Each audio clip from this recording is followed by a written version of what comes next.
انتخاب کنندگان گرامی، من پرویز شادیزاده نامزد به وکیل مجلس نمایندگان مجلس عالی جمهوری تاجیکستان از حوزه انتخاباتی پنجکند رقم 21 می باشم که از جانب کمیته اجرایی شهری حزب خلقی دموکراتی تاجیکستان پیشبری گردیدم. انتخابات معرکه مهم سیاسی و یکی از مهمترین پدیده در نظام دموکراتی می باشد که افاده اراده و اشتراک بی‌واسطه خلق را در اداره کنی دولت تأمین می نماید. در ماده 6 کنستیتوسیون جمهوری تاجیکستان آمده است: در تاجیکستان خلق بیانگر صاحب اختیاری و سرچشمه یگانه حاکمیت دولتی بوده، آن را بی‌واسطه یا با واسطه وکیلان خود عملی می کند. افاده عالی بی‌واسطه حاکمیت خلق رایپرسی عمومی خلقی و انتخابات است. سنه 4 دکبر سال 2024 فرمان پرزیدنت جمهوری تاجیکستان درباره تعیین انتخابات دعوت نو مجلس عالی جمهوری تاجیکستان و مجلس‌های محلی وکیلان خلق به امضا رسید که طبق آن انتخابات دعوت نو وکیلان مجلس نمایندگان مجلس عالی جمهوری تاجیکستان و مجلس‌های وکیلان خلق ولایت مختار کوهستان بدخشان، ولایت‌ها، شهر دوشنبه، شهر و ناحیه‌ها 2 مارس سال 2025 تعیین کرده شده است. مطابق قانونگذاری جمهوری تاجیکستان در روند انتخابات همه حزب‌های سیاسی عمل کننده حقوق‌های برابر داشته، آنها می توانند که در انتخابات پارلمانی نیز فعالانه اشتراک نمایند. حزب خلقی دموکراتی تاجیکستان که با نفوذترین حزب سیاسی در کشور صاحب استقلالمان به حساب رفته، شعارش برای پیشرفت و سعادت خلق تاجیکستان می باشد،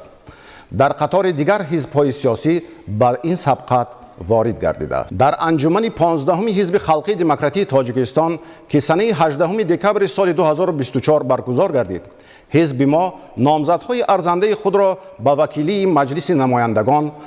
به حوزه یگانه عمومی جمهوری پیشبری کرده، همزمان برنامه پیش از انتخاباتی خود را قبول نمود که آن سمت‌های مهمترین رشد تاجیکستان را برای سالهای 2025-2030 در بر گرفته است.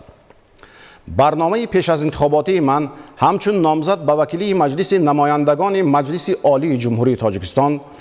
در زمینه همین برنامه تهیه گردیده مسئله‌های را فرا می‌گیرد که حزب خلقی دموکراتی تاجیکستان در 5 سال آینده حل آنها را پر اهمیت می‌حسابد. همچنین در برنامه مسئله‌های وابسته به رشد همه‌جانبه حدود حوزه انتخاباتی جای داده شده است. در پیام نوبتی پرزیدنت جمهوری تاجیکستان به مجلس عالی که سنه 28 دکبر سال سپری شده به ارائه گردید، اساسگزار صلح و وحدت ملی، پیشوای ملت، پرزیدنت جمهوری تاجیکستان محترم امام علی رحمان تاکید نمودند که رشد استوار اقتصادی و اجتماعی مملکت، ثبات سیاسی و آرامی و آسودگی مردم تاجیکستان از تأمین امنیت ملی وابسته می باشد.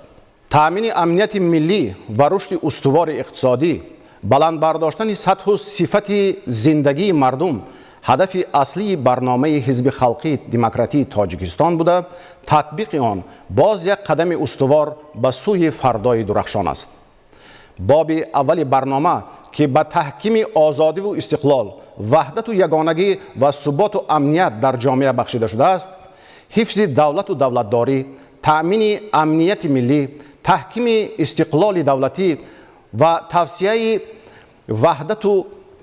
یگانگی خلق تاجیکستان را از همه ارزش‌ها بالاتر دانسته، بررسی و حل مسئله‌های وابسته به گسترش خودشناسی ملی، افتخار وطنداری، شأن و شرف شهروندی و تقویت معرفت سیاسی، مقاومت به اکستریمیسم و تروریسم، پیشگیری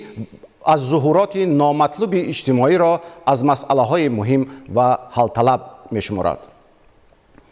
این مطلب در برنامه پیش از انتخاباتی من نیز در مد اول قرار گرفته، ترغیب و تشویق قانونگذاری و رشد دانش‌های حقوقی در یکی از بخش‌های آن جای گرفته است. مسئله‌های رشد اقتصادی و اجتماعی مملکت در محور توجه بی‌واسطه راهبریت عالی کشور قرار دارد. حزب خلقی دموکراتی تاجیکستان رشد اقتصادی کشور را اساس بنیاد جامعه عادلانه و پیشرفته شمرده، تطبیق تدبیرها را در سمت بلند برداشتن سطح نیک و احوالی خلق،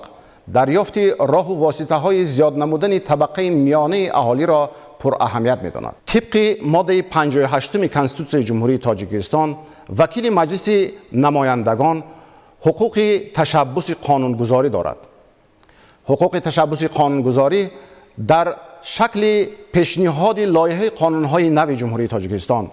لایحه قانون‌ها درباره وارد نمودن تغییر و علاوه‌ها یا از اعتبار ساقط دانستن قانون‌های جاری، همچنین در شکل پیشنهاد خطی درباره قبول کردن قانون‌های نو یا وارد نمودن تغییر و علاوه‌ها به قانون‌های جاری به عمل برآورده می‌شود. تکمیل قانونگذاری کشور طلب ایام بوده. قبول سندهای معیاری حقوقی دخلدار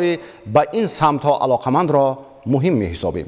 از این رو در برنامه پیش از انتخاباتی هم تهیه و پیشنهاد سندهایی که در سمت رسیدن به هدفهای استراتژی ملی رشد جمهوری تاجیکستان برای دوره تا سال 2030 دسترسی اهالی به خدمت رسانی‌های اجتماعی روانه گردیدند، اینچنین مکمل گردانی قانونگذاری عمل کننده کشور در سمت ساحه‌های مهم دیگر جایگاه خاص دارند. محترم انتخاب کنندگان، فرهنگ تشکل دهنده تربیت اخلاقی و معنویات و زیبایی پرستی هر خلق و ملت به حساب رفته، در بلند برداشتن درک خودشناسی، وطن دوستی و معرفت پروری، روند تعلیم و تربیت نسل نورس نقش مهم می‌بازد. در ذهن و شعور نسل نورس تربیت نمودن حس بلند ملی و میهن پرستی، اخلاق حمیده، صبر و تحمل، آموزش علم و دانش و کسب و هنر را ضرور می‌شماریم. بنابراین حصه‌گذاری در حل مسئله‌های مربوط به فرهنگ و اطلاعات، سیاست جوانان و ورزش، بالا بردن معرفت حقوقی اهالی نیز در برنامه پیش از انتخاباتی هم تاکید شده است. هدف از قبول برنامه‌های رشد اجتماعی و اقتصادی شهر و نواحی کشور، تأمین نمودن رشد استوار ساحه‌های واقعی اقتصادیات، بهتر نمودن خدمت رسانی‌های اجتماعی و بلند برداشتن صفت زندگی مردم می باشد. این برنامه‌ها سمت‌های افضلیت‌ناک و سیاست آینده رشد اجتماعی و اقتصادی شهر ناحیه‌ها را برای دوره میان مهلت معین می‌نمایند و برای نائل شدن به رشد استوار اقتصادی، دسترسی اهالی به خدمت رسانی‌های معاصر اجتماعی زمینه می‌گذارند. اشتراک فعالانه در تطبیق برنامه رشد اقتصادی و اجتماعی شهر پنجکند، بخصوص رشد انفراساختار تأمین اهالی دهات با آب آشامیدنی، بهتر کردن وضع آب تأمین کنی و بهداشت وضع اکولوژی، همچنین مساعدت در جلب سرمایه گذاری وطنی خارجی و به این وسیله فراهم آوردن جایهای نو کاری جزء از برنامه پیش از انتخاباتی هم می باشد.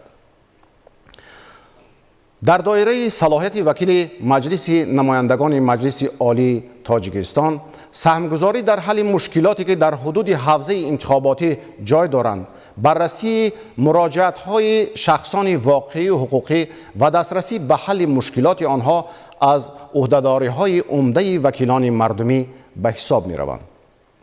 سری وقت و با صفت اجرا نمودن این مسئولیت عظیم نیز در برنامه درج شده است. انتخاب کنندگان گرامی، حزب خلقی دموکراتی تاجیکستان همچون حزب بانفوذترین تحت راهبری اساسگذار صلح و وحدت ملی، پیشوای ملت، رئیس حزب خلقی دموکراتی تاجیکستان محترم امام علی رحمان، برای رسیدن به بخت و سعادت مردم و تطبیق هدفهای عالی دولت نقش بزرگ گذاشته است. حزب ما بارها در انتخابات‌ها، معرکه‌های مهم سیاسی اشتراک کرده و نامزدهای ارزنده خود را به وکیلی پیشنهاد نموده، در این مبارزه‌های سیاسی غالب برآمده است و اثبات گردیده است که این حزب در حقیقت مردمی با برنامه‌های سازنده خود در تحکیم دولت صاحب اختیار، دموکراتی، حقوق بنیاد، دنیوی، اجتماعی و یگانه، اینچنین رشد استوار اقتصادی، تأمین زندگی آسایشته مردم و تشکل تفکر ملی سهم ارزنده خود را گذاشته است. از این رو از همه شما انتخاب کنندگان محترم خواهش می نمایم که سنه 2 مارس سال جاری به اچسگاه انتخاباتی تشریف آورده به جانبداری حزب خلقی دموکراتی تاجیکستان و نامزدهای ارزنده آن آواز دهید.